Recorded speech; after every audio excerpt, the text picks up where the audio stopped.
In the third part of this lecture, I just wanted to take a look at the interaction between the translation look-aside buffer and the cache.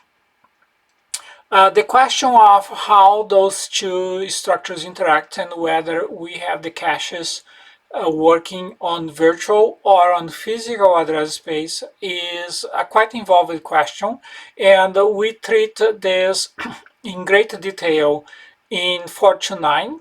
But I want to give you an understanding of the issues involved in this short presentation here.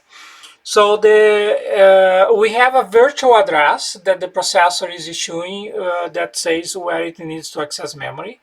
And that virtual address is then used to find an entry in the translation look-aside buffer that will give us the physical page number. So here they are showing side by side. You have a tag, so you can consider, for the sake of this example, the translation look-aside buffer to be a full associative cache. So I take the virtual page number and I compare against every entry in the translation look-aside buffer.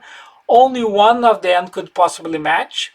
So one of them could be a hit. So in this case, it's illustrating that this entry has matched the virtual page number that the processor generated, and the virtual page number that was stored in this entry of the TLB match. So they are the same.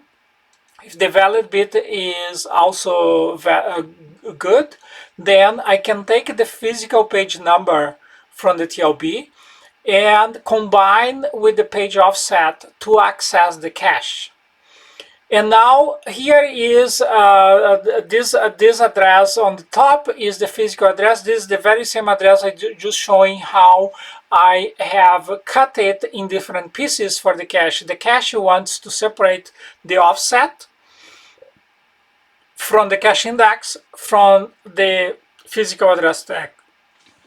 So using that, I can now use the cache index to access the data in the cache. I also use the index to access the set of tags in the cache.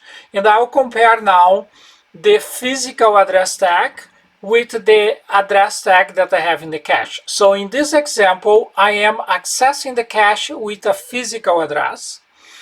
And then I can get the data. If there was a match, I say that there was a cache hit and I finish the access. As you have observed here, I have to do the access to the translation look-aside buffer before I can access the cache. And one of the issues is that it may take time to access the cache. It actually may take time to decode the index and find out which is the entry in the cache that could possibly contain the data.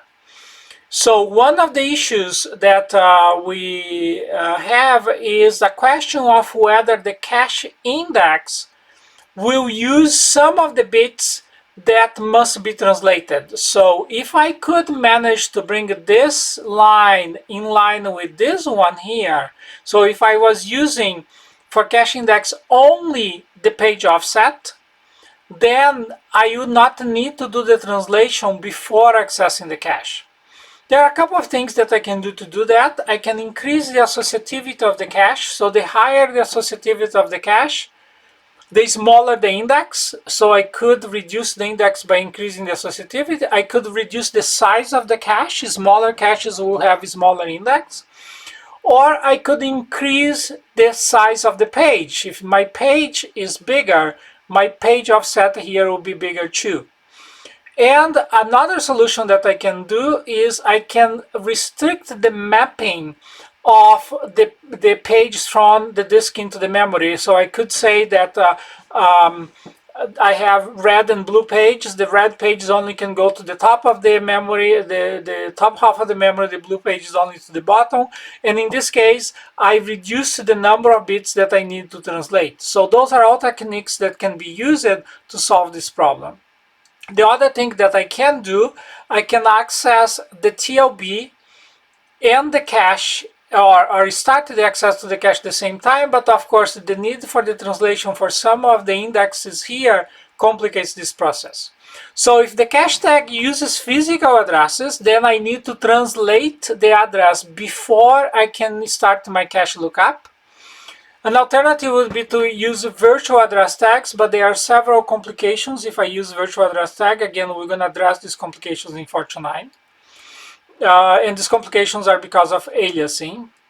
Aliasing means that I have different virtual addresses for a given shared physical address, and I could have these different virtual addresses in the cache at the same time, and when I update one of them, I do not update the other one, and I have inconsistent data in the cache in that case. And lastly, about memory protection, I can have different tasks that can share parts of their virtual address spaces, but I need to protect against errant accesses. So I'm going to require the operating system assistance in order to set up these shared pages.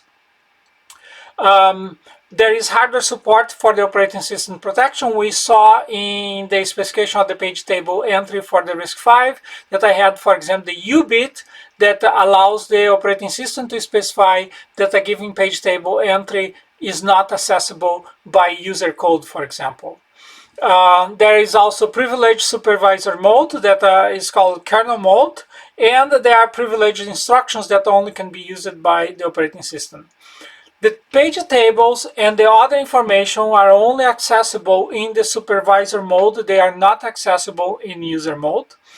And system call exceptions, for example, an eCall in RISC-V will transfer the execution to the supervisor mode, and the supervisor mode will then have access to the page table. So this concludes our lecture on virtual memory. In the next lecture, we're going to talk about the organization of main memory.